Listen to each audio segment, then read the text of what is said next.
Looking forward to finish up this week and going down and excited for the game. I know our kids are. We've had a good week of prep and appreciate that from the kids. And with that, questions? You mentioned that. I mean, the guys seemed to get over the loss fairly quickly when we talked to them during the week, but can you get a feel for that as practice goes on, whether there's still a hangover for anybody from a game like that? Yeah, I think you can. But it's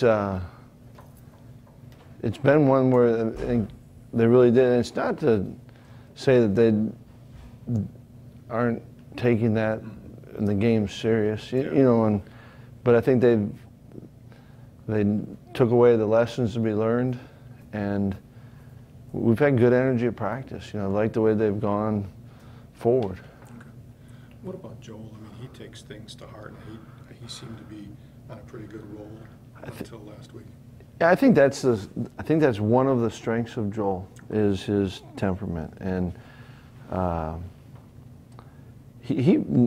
there's been every game. Like, it's not different than the games where we've won. That there was plays where he wished he would have thrown a better ball. You know, we didn't cash in on every opportunity up until Iowa. Joel knows that. So then now there were moments, and anytime you're in a close game, that one play could put you over the edge, and that's what makes him harder. But I think that's one of his strengths, is who he is as a guy. He knows who he is. He's poised. Even when things go bad in a game, he's even, and I think that's a strength of his. Any part of you concerned about his confidence? No, I feel not at all. In fact, I think that when you watch it, when you go with him, in a weird way, those can give you, I don't want to say they give you more confidence because you didn't do it, but you know where it is, and I think it can. You know what? Joel's got like a lot of guys on our team, he's got a great opportunity to learn from that game, and you hope as a coach, you've helped him, and then he gets a chance this week and further down to apply it, and that's the beauty of sport. Do you get the sense that the players are approaching this game in the proper way? In that, I mean, not putting too much pressure on themselves given the loss that they had, because they've all talked about, well, we had one loss last year at the start and we came back. Right, and they lived that, and the guys that played that can say that. Last year has nothing to do with this year, and each game you get to go out and play it. But I do feel that in talking to the guys, that I like where they're at mentally. When you heard how long Austin's going to be out, how tough is that on your passing game, and then how tough is it for to see a senior who doesn't have a whole lot of games left go through that? That's the thing. Your second part of that question is what immediately came to mind, and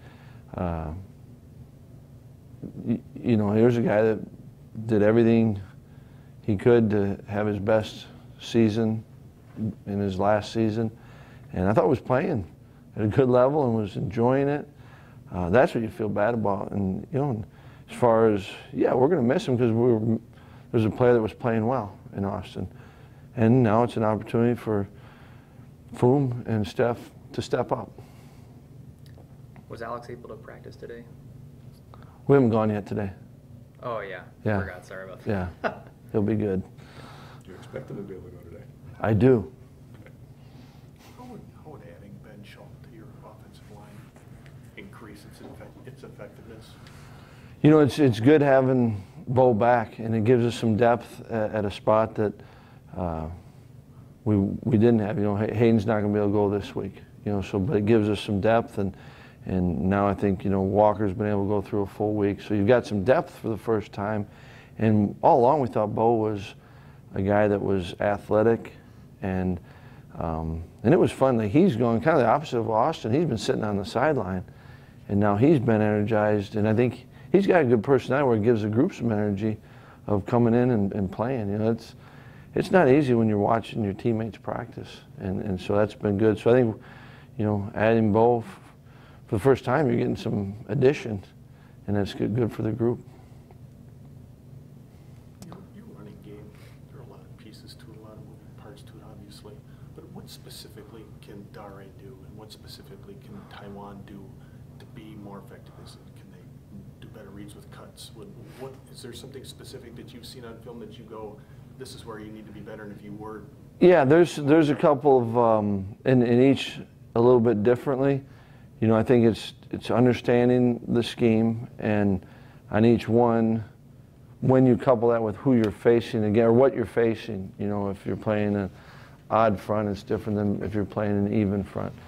But it's the consistency. They're putting it on tape, and then it's being consistent for Taiwan, consistently knowing, believing, trusting in it. And I've liked his growth and his progression through it, and Dare the same. And then you talk the past game. I think there's, you know, some of the details of just being specific on it. You know, I think, for example, last week, you know, something popped. Dare knew it was going to pop, but he rushed it, and that's a detail that you gotta, you know, that's a growing pain, and it's a missed opportunity. If we can learn from it, then we got a chance to get better.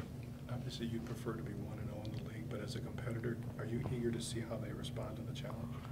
I think that's the one thing that, I don't know when it started, but that I've enjoyed about the coaching is that each week is a new opportunity. Even when you're rolling, okay, can you do it again? And if you're struggling, can you bounce back? And it's our job to try to help them do that.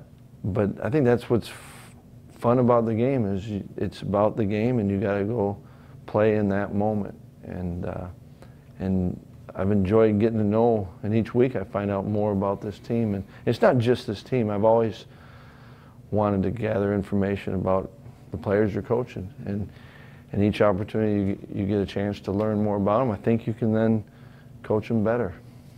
A year ago, a lot was made of Derek taking part in tight end meetings. Does he still do that, or is he? Derek Watt? Derek Watt, yeah. You know, he's been with Set and the running backs, but enough, you know, we do enough and talk enough that there's a lot of interchangeable parts. And he's a guy that I think reminds me of kind of like with Austin, that the more he does, and I think he does a lot for this team, and I think he's having fun playing, and he's playing at a good level, and that's a guy that you want to see continue to do that for our team and for him. All right, thanks. Thanks.